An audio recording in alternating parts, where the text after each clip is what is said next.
All right. What's up, everybody? Hey, welcome to the stream. This is going to be a good one. It's going to be a bit different than, or maybe a little bit more unique, depending on your personal story. But we're continuing in our book called Why Do I Do the Things That I Don't Want to Do by Jonathan Polkaluta. He's a pastor out in Waco, and this chapter, chapter 5, is about lust and self-control. And I think that that's something that most people can probably deal with. The stats are pretty crazy about pornography and lust and things of that nature when it comes to our world today. And so we want to talk about it. We want to talk about what the Bible says. We want to talk about ways to overcome it, whether you're watching this live, whether you're watching this back a week from now, a year from now. Let's talk about it so that hopefully we can give you some practical ways to help overcome this struggle and what I think, like I said, I think most people deal with. So we're going to get the guys in here so that we can get going on the conversation. Give me a minute. We got a new setup here, so we're going to get it all kind of situated out and ready to go. All right. Do that. Hey, Brandon, say something for me. Hello, hello. All right, good. There we go. That's good enough for me. All right, let's see here. I think it's that one right there. Perfect. Oh, I gotta turn that off. Yeah, that's Perfect. the only one. There we go. Yeah, you only need one of me. All right, so the chapter that Corey's gone from. Appreciate him being out at a concert or something like that. Whatever he's doing in his life, other than talking about lust and self-control. But this chapter, I've actually been probably looking forward to and avoiding this chapter like anything. And part of the reason that we do these conversations and through these books on stream is so that we're accountable to it. So that we have to actually do it, and it helps keep us accountable to get the things done. And this is one of those I think I probably would have tried to avoid or taken a little bit more of a this high view of it. But I think it's important. Like I said earlier, I think it's important. I think that it's one of the biggest challenges. I worked in student ministry for almost 20 years, and the question I got asked the most from guys was,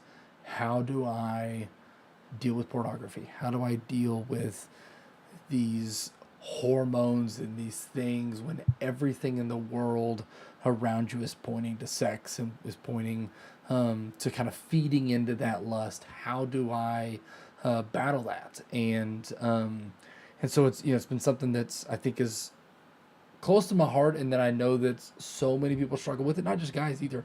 The stats would show that girls struggle with this almost as much as guys do, and the pornography industry is targeting women more and more and more as a growing group of people kind of watching it and taking it.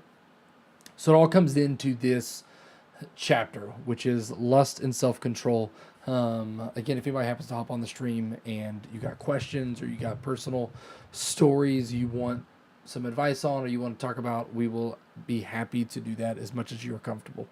But all right, so let's kind of jump into this. So he kind of starts off going through his story, and then he talks about this understanding lust. What were some things that kind of stood out to you? And I guess I'll go ahead and start, because I think this is probably the most important thing, because this was my own justification for a long time, and then a while ago it was like you're just trying to justify your sin. And so what he says is he says right there at the bottom of page 100, we talk about lust, particularly within the church. It usually takes on a sexual connotation, and lust is an intense longing, usually an intense unbridled sexual desire. And he talks about later how most often we look at that with lust in reference to pornography, but it's more than pornography. It's not just the extreme kind of answer. It's other things as well. So what are some things that kind of stood out to you guys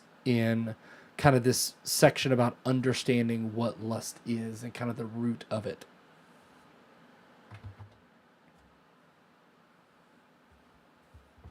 I think maybe for me, just kind of what you're saying is that it's not just the extremes, it's everything that leads up to getting to the extreme.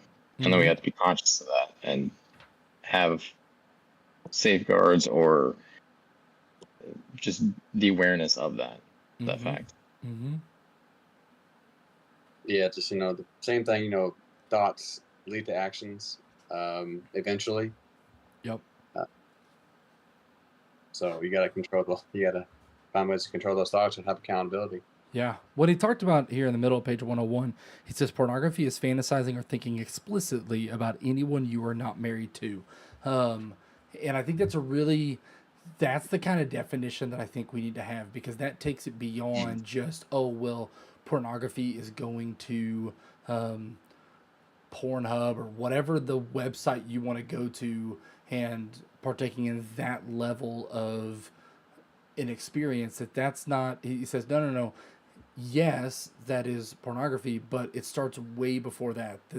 The definition is much more is much more not even nuanced. It's much simpler. It's just anything that you do, whether in thought or action, anything that you watch or think about or read or whatever, it's fantasizing or thinking explicitly about someone that you are not married to. Which again, I think leads to a discussion that I have with a lot of people. Well, and again, so we're going to use, I apologize, this makes anybody uncomfortable, but we're going to, that some of the questions I get is in counseling or premarital counseling is, well, what about masturbation? And it always comes down to, okay, you're thinking about something, you're thinking about someone as a part of that. If you're not married, then that's a sin. Like you're lustfully desiring someone as part of that process. And so I think, again, to take that starting line and move it way on back, kind of the example I always gave with teenagers was, and he kind of talks about this in the book some too, but if your question on when you're dating somebody was how far is too far, that's the wrong question. That's the wrong question, because what you're going to do is you're going to run up to that line, and I saw it with teenagers for years. You're going to run up to that line, you're going to try and stop real quick. And when you take your driving test, they talk about, well, how long does it take you to stop when you're going 60 miles an hour? How long does it take you to stop when you're going 40 miles an hour? How long does it take you to stop when you're going 80 miles an hour? Man, when your hormones are raging, you're in that phase, you are not stopping And on 120. a dime. Yeah. You're not stopping on a dime. You are sliding right through that line and just going to keep on going until you realize, well, dang it, I guess I crossed the line I wasn't going to cross. And, I think that's what he's trying to say here is that, man, your line's got to be so far this way that's just super, super important. How did that view specifically has there been a point in your life where maybe that wasn't the view, but the view was no, it's just at this level that this is what I'm trying to avoid, is the specific websites or images or whatever that are explicit? Yeah, I think it's all about avoiding and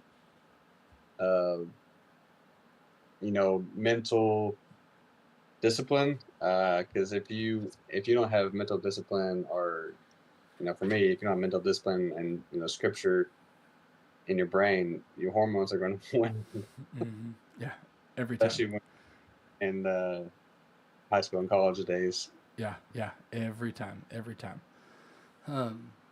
All right, any other parts of that section that were good? Kind of things that stirred up your brain or things that challenged you? All right, so he goes on to the next thing. He says, the thoughts you are entertaining is kind of the title of the next section. He starts off with, every action we take, be it good or bad, begins with a thought. How does that relate in your mind to lust? How does that concept of every action we take begins with a thought, how does that kind of relate to you guys? Or how does that relate to lust with you guys, and kind of how you took it from that chapter or from that section?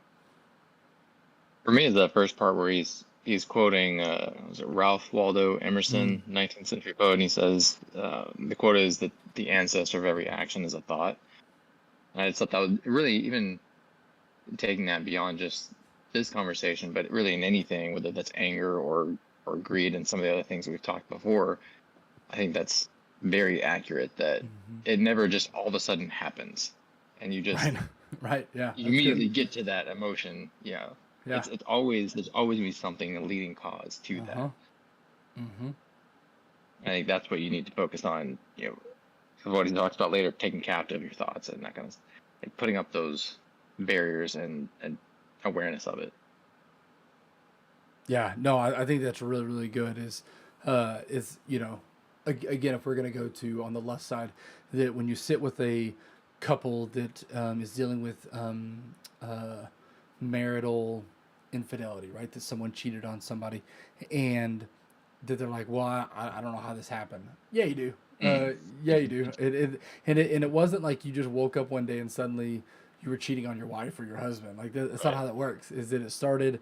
It didn't even start like the week before when it got physical. Like it started or the months before. Like it started way long before that Mm. when you start to have a disconnect in your relationship with your spouse and you let that sit and you didn't resolve that, and then that carries into this bitterness and this resentment, and then that carries into this Mm. emotional attachment to somebody else, and then it's like when you think about the road that it takes to get there, the road is really long to get there, but yet so often we don't think about it, like you said, Brandon, until we're at the end of it and not thinking about it at the very, very beginning part of it. So Right. Right.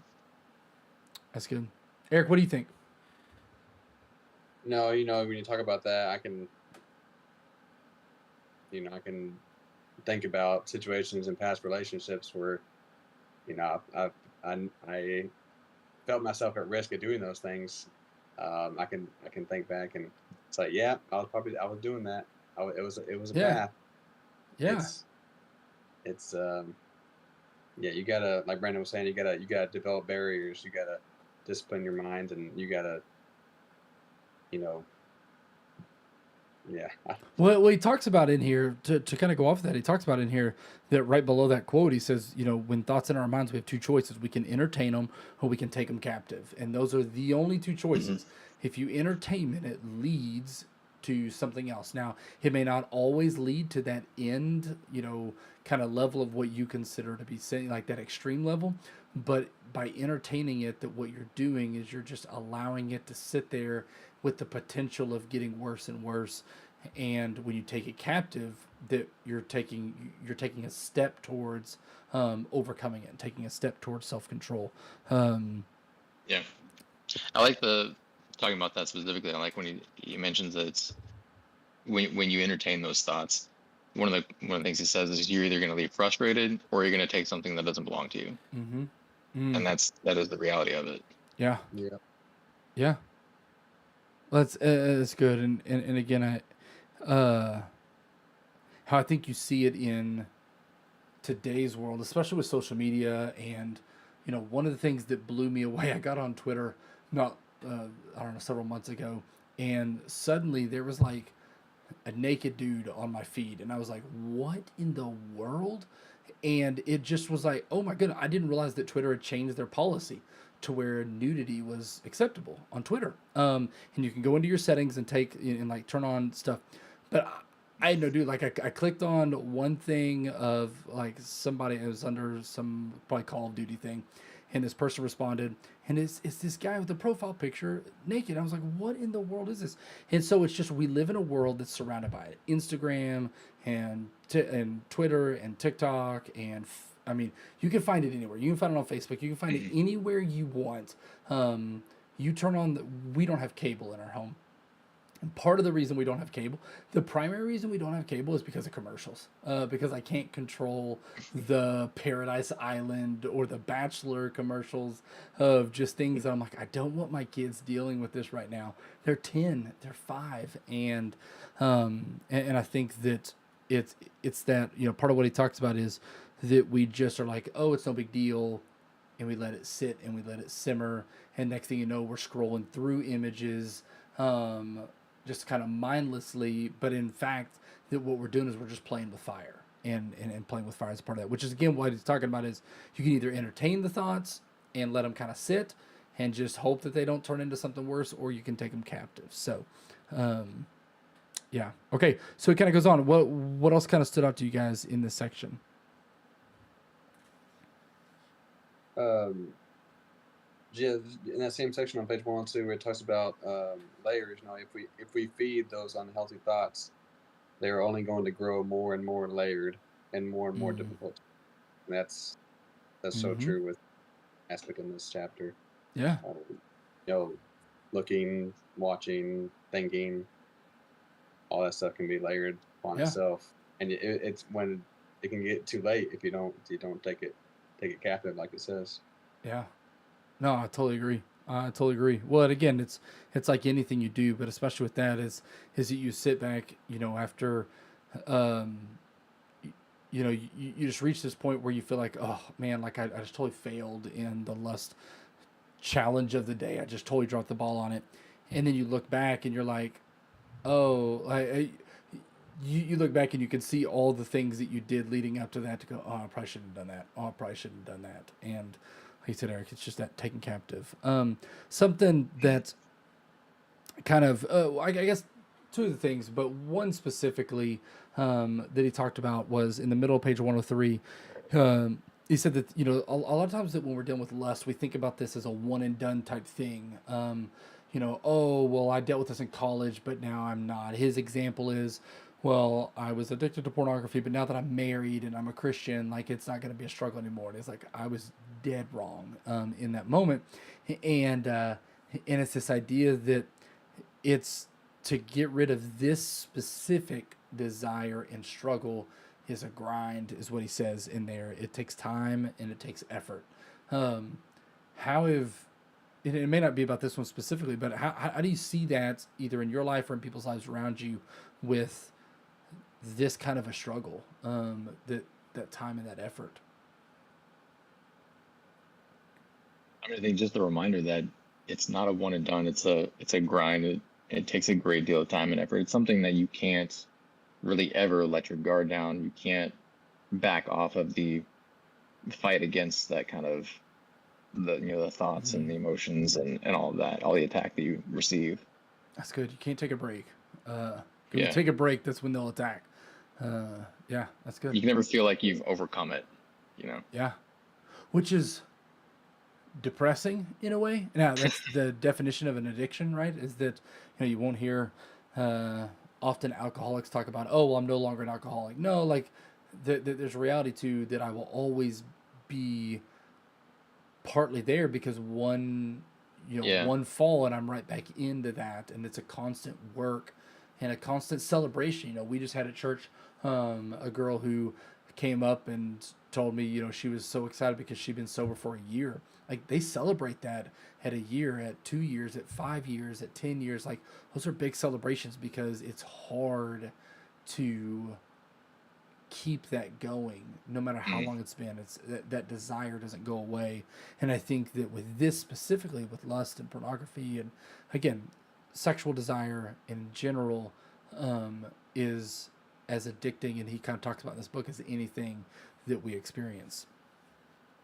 Yeah, and when I just said overcome, I think you can overcome being a slave to it, Yeah. but Yeah. you never overcome being a potential victim Yeah. to that. Yeah. No, So yeah, I overcome may not totally. be the right term because that makes it seem like it's impossible. Yeah. It's not necessarily No, impossible, I but I actually like that because I feel like that makes there is a level you reach where you've accomplished something, and to celebrate that is mhm, good. To celebrate growth is good, and maybe it's instead of overcome, it's overcoming. It's kind of this yeah, yeah. continual action. I don't know if that's a verb or not. I almost failed English in high school, so but this idea of this continual overcoming day to day. So um, now, and he talks about here in the middle of 103 that how do we begin to overcome it? That we confess sin at the thought level. That's something I hadn't thought a lot about before this chapter, but that's again in today's world, you can get so easily caught looking or thinking like almost unintentionally about something. That's that idea of being intentional in that moment to catch it and to confess it. And he talks about to God and to other people, to accountability. theirs is super important, but that take it in that moment and catch it rather than just flippantly going, I didn't do anything. It's not that big of a deal. That was something that was really good and challenging for me to, again, take it steps earlier than just, later in it. Mm. So he goes on to the age-old question, which I don't remember. That was the how far is too far. Oh yeah. Okay. Yeah. Anything stand out to y'all on that? I mean, I think probably all have had those thoughts of growing up, high school, college, all that. Like you're in a relationship, how far is too far? Oh, yeah. And you always kind of toe the line sometimes, maybe cross it at times. But I think it is one of those things, and I've talked with other people about that as well. Like you were saying, like your mindset shouldn't be, where's the line? Mm-hmm. It should be, if you can see the line, you're probably too close to the line. Yeah. You need to step back from even further. Yeah. Well, yeah. No, I totally agree. One of the things that stood out to me was he says in the middle of 105, anything that is happening outside of God's original design, which is Genesis 2, that for this reason a man will leave his wife and they will become one. Right. This unity that is physical and emotional and spiritual has this unity that happens, which is sex. That anything outside of that is what he says is robbing you of the life that God intended. So again, seeing it from an extreme level to go, okay, any thought that I allow to linger, any action that I take, and it doesn't have to be, I went and cheated on my wife. It could be pornography. He talks about in here. It could be sexting or oral sex or masturbation or one night stands. Like all those things rob us of what God intends of us because it's just us running from God. And again, as we talked about in the first week, it's pride. It's us choosing to live by our rules instead of God's rules. All right. Yeah, I think go ahead. You're asking yourself that question, how far is too far, you have to find the answer in Scripture. I think that's what, that's got to be your base. And like Brandon was saying, pushing the line, that's pretty sure Satan's main attack on Christians, pushing your line. Yeah. That slowly right. pushing your line. And he does it subtly. In this area, on all these topics, he's pushing that line and saying what he can get away with one day at a time. You gotta stay diligent. And I think too, and I don't think he talked about this in this chapter, but understanding too, like how the things around you influence you. There have been a few times in my life where I've had like aha moments spiritually, and kind of just been, I feel like just kind of wake up to the reality of like what I'm allowing to kind of influence me. And one of those was I was at again, I don't clearly I wasn't spiritually growing at the time, but there was a point in my life years and years ago where, because I was watching the show Friends, right? Which, funny show, all that. But they have a very like casual view of pornography. It's joked about in the show. There's episodes about it. Like it's a very casual thing with it. And I can legitimately remember thinking, well, maybe it's not that big of a deal. Like maybe it's not that big of a deal. And after I thought that, praise God for the Holy Spirit, because it was instantly this conviction to go, whoa, like, what'd you just say to yourself? Like you said that's okay, because that's not true. And it was just this really quick reminder to go, no, I've let something influence me that shouldn't influence me, to change a boundary. It happened over weeks and months, right? It wasn't like a one-time thing, like, oh yeah, of course I'm wrong in this. This is totally appropriate and fine. But it happened over weeks and months of allowing myself to be influenced, like you said, Eric, with just Satan's slow attacks, and just slowly moving me off course, away from God, and towards his desires or my kind of earthly desires, to where I think what I know is wrong, I think is okay and inappropriate. I begin to justify it. So, what's up, Made New? How are you? Okay. Anything else about that?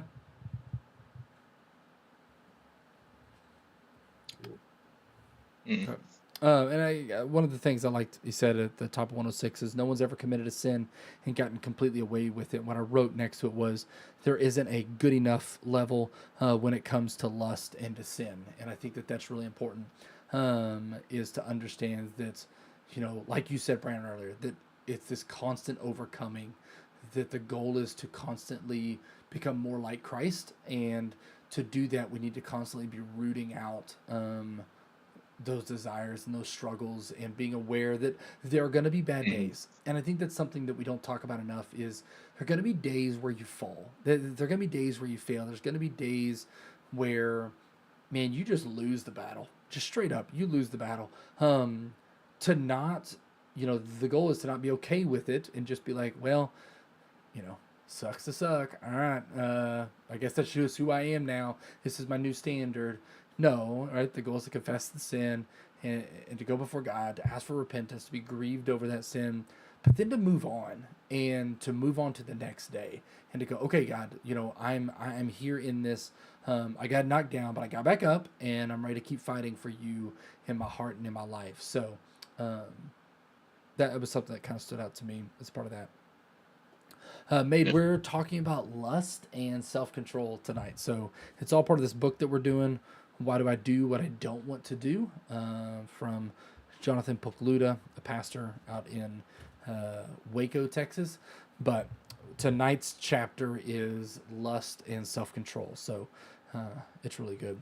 He goes up to the next part and talks about the problems of porn, specifically kind of talking about from a physiological standpoint what it does to us, and how it can damage us.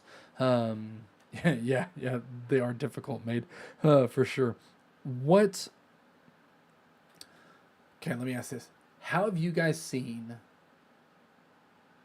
in people, or people, whether you know them or don't know them, in somebody's life? How have you seen porn be destructive? It just creates, I mean, like it says in the books, creates unrealistic expectations. Yeah. That can, I mean, even before you get in a relationship, it can destroy it from the beginning. If your partner doesn't meet these expectations you bring just because of what you're seeing, what you're bringing into, it can doom it from the beginning. Yeah. Well, it talked about in there that part of the challenge is that you become a desire of variety. Well, you can't have that when you are in a monogamous marriage relationship. Variety is not an option, and so it's just something like you said, Eric, that your partner, your spouse can never please you in that way, because that's not an option. Like that's a lie from that part of it. So, what about you, Brandon? I think it also devalues what God's intention of sex was Mm-hmm. originally. Mm-hmm. I think it devalues it and dilutes it to what it's not. Yeah. Yeah, no, that's really good, and I think what I say a lot in premarital counseling when we get to the sex session of it is to try and help people understand, like, sex is good, and it's good because God made it good, and He didn't make it to not be enjoyable. It's very enjoyable, right? Ask anybody who's married, like, we enjoy it. Okay, there's nothing wrong with that, but it's within the context of what God designed it to be, and who God designed it to be with, right? That you're a husband with your wife, or your wife with your husband, that it's within that context that it's the best. That outside of that context, it's always leaving you emptied a bit, whether you realize it or not, because it's not as a part of God's context. Yeah. One of the things Made said on stream here was is that pornography forces you into isolation. It's a secret sin that you can hold to yourself, or just it's a good time. And I think that's something I try and tell people all the time is sin feels good. And sometimes you need to say that out loud. That's the whole point of what Satan does. Sin, it's a trick, right? I'm trying to think of something that is like good but has no lasting fulfillment to it, right? That it's like, oh, that was really good, and then suddenly, okay, cotton candy, right? Cotton candy is the biggest waste of energy ever. Is that Why? Because as soon as it touches your mouth, it just dissolves completely. Like there's no purpose. It's just sugar. It just immediately dissolves as soon as it touches anything wet in your mouth. And I feel like that's sin, right? It's like, oh, this looks so good.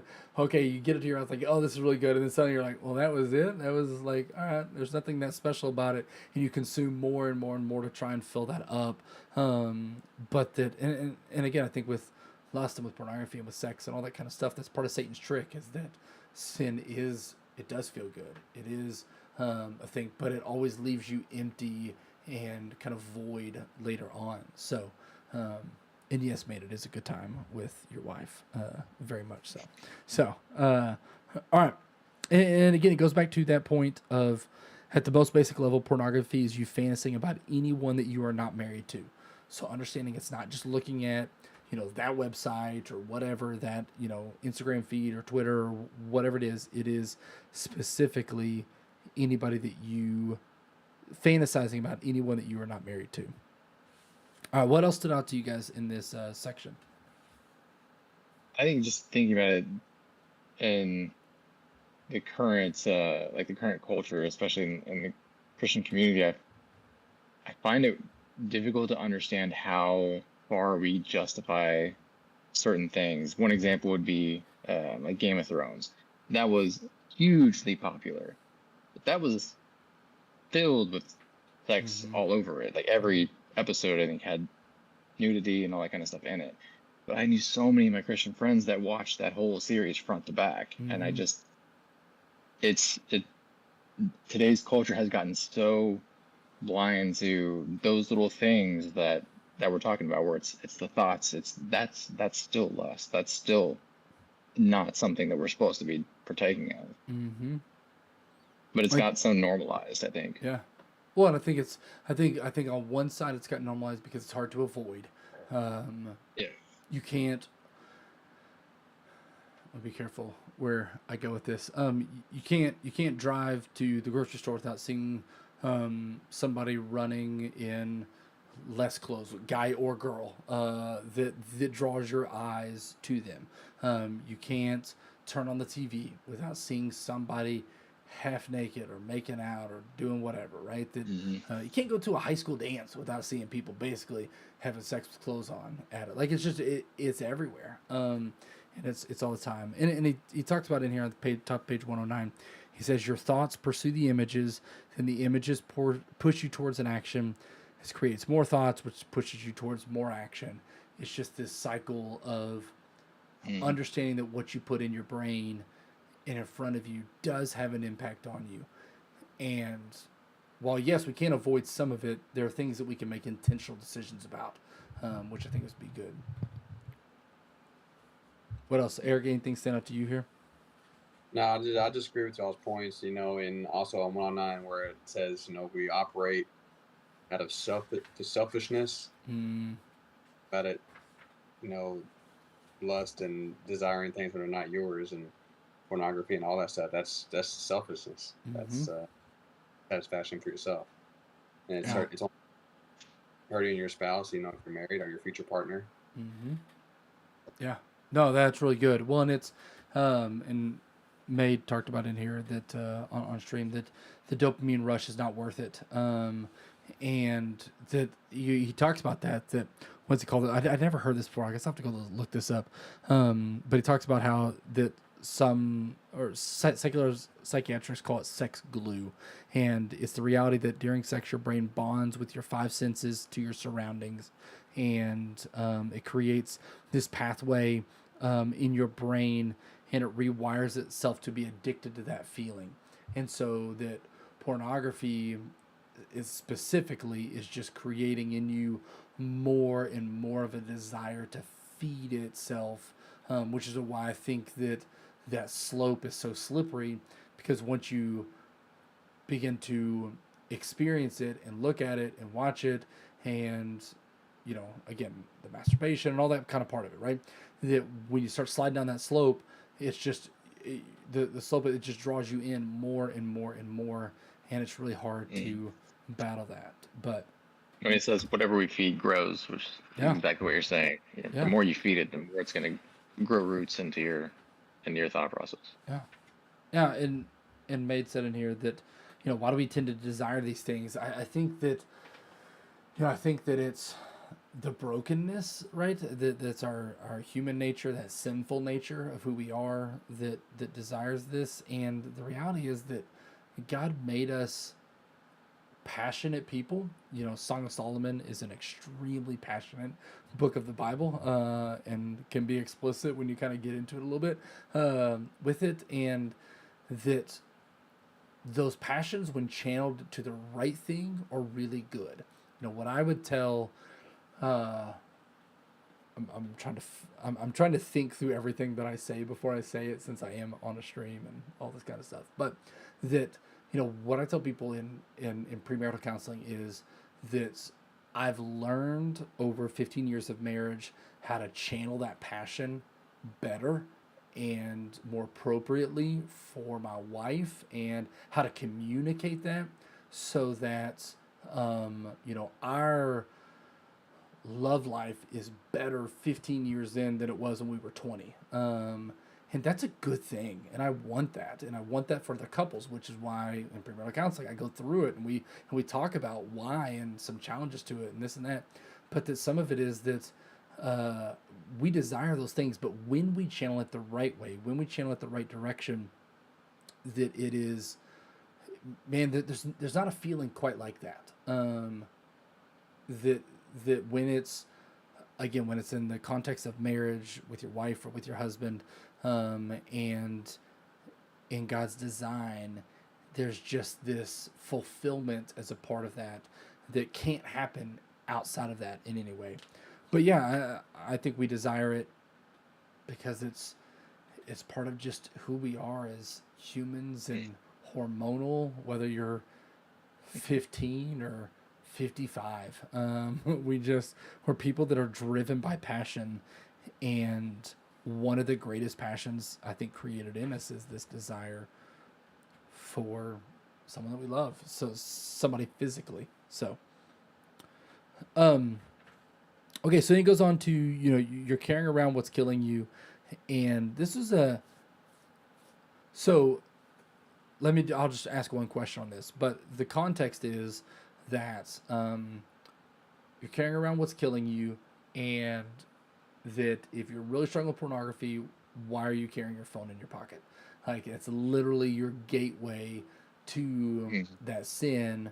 So therefore, get rid of your phone, get a phone without internet, whatever it is. So I guess the two questions are, does that feel extreme and inappropriate, or does it feel extreme and undoable, or does it feel extreme and necessary? And then the second thing is how would you guys advise someone to protect themselves? Or what have you seen, whether in your own life or somebody in your community group or in somebody else's life? How have you seen them protect themselves from lust when it comes to a phone, right? Because I don't have mine right there, but that's the device. That's the device that gets us more than anything else. I think it. I think. Good. Sorry. I think it can be considered extreme and to our society, but definitely necessary for your own, spiritual walk. I've seen people use filters. There's accountability websites. Settings you can change. There's all kinds of things. You just got to take it seriously. Because it's like you said, it's all the apps. It's just, it's not straight up nudity. It's people half naked, and right. It's everywhere. It's just going, those sort of little videos or TikToks or whatever it is. Yep. This can just pop up. You're not going to prepare for it. Yep. What about you, Brandon? Now, a lot of what Eric was saying, I think, yeah, it is an extreme method to approach with it, but I think it's also the necessary way to approach it if that is the struggle that you have. And like you were saying, it's your gateway to that. And it's so easy to access really whatever you want. But yeah, I think extreme, yes, but necessary. Yeah. Well, I think it's I think it's kind of good too to understand like that it isn't necessarily the answer for everybody, but that if you Yeah. are super, if that's your struggle, that like you're in the midst of a really hard struggle with pornography and with lust and all these things, yeah, maybe you do need to get a phone that doesn't have the internet to it. I have buddies of mine that have set up codes on their phone, but they've had someone else set up the code so they don't know what the code is. So you can't download any apps. They can't um, install anything. You know, there's a whole parental guidance thing that you can use on your phone that you have to have a code to get to somewhere else in it or access, you know, whatever in it. And I think that that is sometimes that's the answer. Sometimes it's deleting apps. You know, that's what Made said is that trying to delete the apps that trigger the desire. And again, I think that's good with everything. I deleted Twitter a couple of months ago because I just was spending too much time on it. It just was completely unnecessary in my life, and I deleted it. And at no point was I like, oh man, I missed that. It was actually like, oh, that's kind of nice. All right, this is kind of freeing. So it didn't even have to be about the lust. It can be about, Mhm.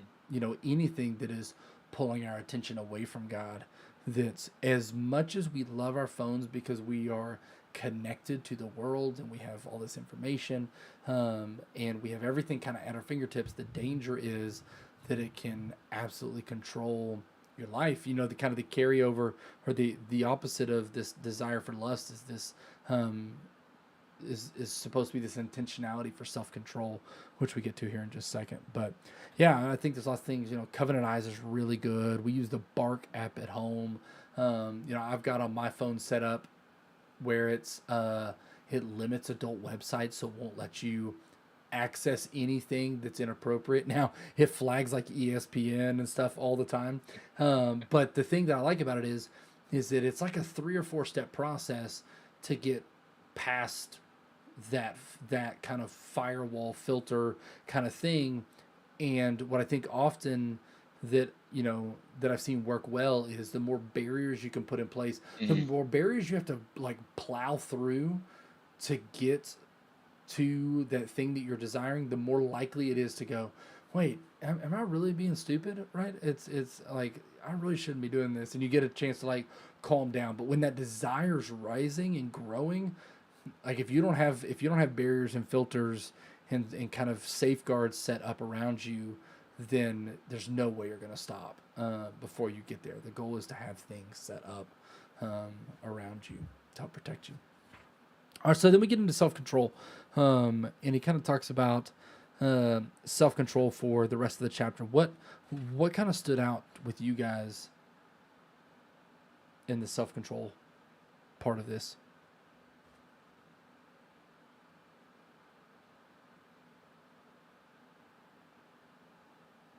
I mean, for me, I mean, just the fact that it takes effort and intentionality, and like we talking, it's not a one and done. You discovered self control, and now you just have it for forever, and it's something you can just easily access. It's something you have to continue to learn how to apply it. Mm-hmm. That's good. That's good. What about you, Eric? Yeah, just kind of in that last paragraph, you know, an encouragement statement. The easiest way to run from something is to run to something, and if you're running to Jesus, you're running from sexual immorality. Mm-hmm. Uh, and it says, "Run hard after Christ." Mm-hmm. Mm. Mm-hmm. Uh, just a good, deep reminder and encouragement. Well, again, I think that's something I underlined because I think that's the whole point of this book. I mean, it says right there in the top corner, it says replace deadly vices with life-giving virtues. And he talks about in this book that you can't just get rid of these vices, these sinful things, whether it's pride, anger, greed, lust. You can't just be like, oh, I'm not going to do that today, and then just not do it. So you have to replace it with something. Otherwise, you're not getting rid of it at all. It's just you may be putting a band-aid on it or like plugging the hole, but it's going to break again and it's going to leak again. And I think you have to replace it with something. And I think that that's again when it comes to sexual immorality. You know, if we're drawing our mind towards Christ through Scripture, through prayer, through podcasts, through just different things, we have less time to be pulled away from him. And we're more intentional about it. Doesn't mean it's never going to happen. Doesn't mean we're not going to fail. Doesn't mean we're not going to fall down. But the gap between those falls is going to grow more and more, and the depth of the falls, how hard you fall, like how far you cross lines, is going to get less and less and less too. The more that we run towards Christ. Again, with any of these things in my own life, when my walk with God isn't consistent and isn't going well, I struggle more in all of these vices. When my walk with God is good and it's consistent and it's healthy and it's intentional, I don't struggle as much. It's not that hard. It's not that hard. But it's hard to do. It's not hard, but it is hard to implement. But it's so worth it. It's so worth it if we're willing to do it. Yeah, and I think kind of, oh, sorry, go ahead, Brandon. I'll just say with what Eric was saying, that when he's talking about the easiest way is to run from something, the easiest way to run from something is to run to something. One thing I wrote down is that it's very difficult to sin and also or to pursue sin and then also pursue Christ at the exact same time. So if you find yourself, when I find myself just distant from God, that's like you're saying, it's much easier to fall victim to any kind of sin. Yeah. But when you do have that strong relationship, when you're continuing to feed it and grow it, I think it's you become more aware in those moments that would normally trigger you down a sinful path. Yeah. No, that's really good. That's really good. All right. Anything else stand out to you guys? All right. So the last thing I'll finish with is that if it says in the top 115, if we are fully pursuing the things of Jesus and living in a manner consistent with his word, our lives will be marked by self-control. And again, I wrote next to that, not just lust, like that it's bigger than that, that if we're pursuing Christ, that's, what's one of the marks of a disciple, one of the marks of someone who is growing in their life or growing in their faith and living for God is self-control. And if I think back to my life, when I'm not pursuing Christ, I struggle with that in every area of this. And when I am walking with God, I'm getting those flags, I'm getting those warnings, I'm getting those challenges, and I'm desiring to choose to be captivated by God rather than captivated and drawn in by the sin. So, all right, sweet. All right, gentlemen, we did it. Lust is gone. All right, so we start part 2 next, and actually, I don't think we're gonna meet next week because I'm leaving for vacation Friday, next Friday, and so I doubt I'll be on next weekend. So we'll have a couple weeks, and then I'll be gone through the next Thursday. So we'll have a couple of weeks before we get up on the second part of this book. But again, man, if you want to check out this book, I may be backwards on the stream here. Why do I do what I don't want to do? Fantastic book, Jonathan Pocaluda. Get it on Amazon, you can get it on Kindle. Really, really good book to really challenge you in your faith. So, all right, gentlemen, I appreciate it. Until next time.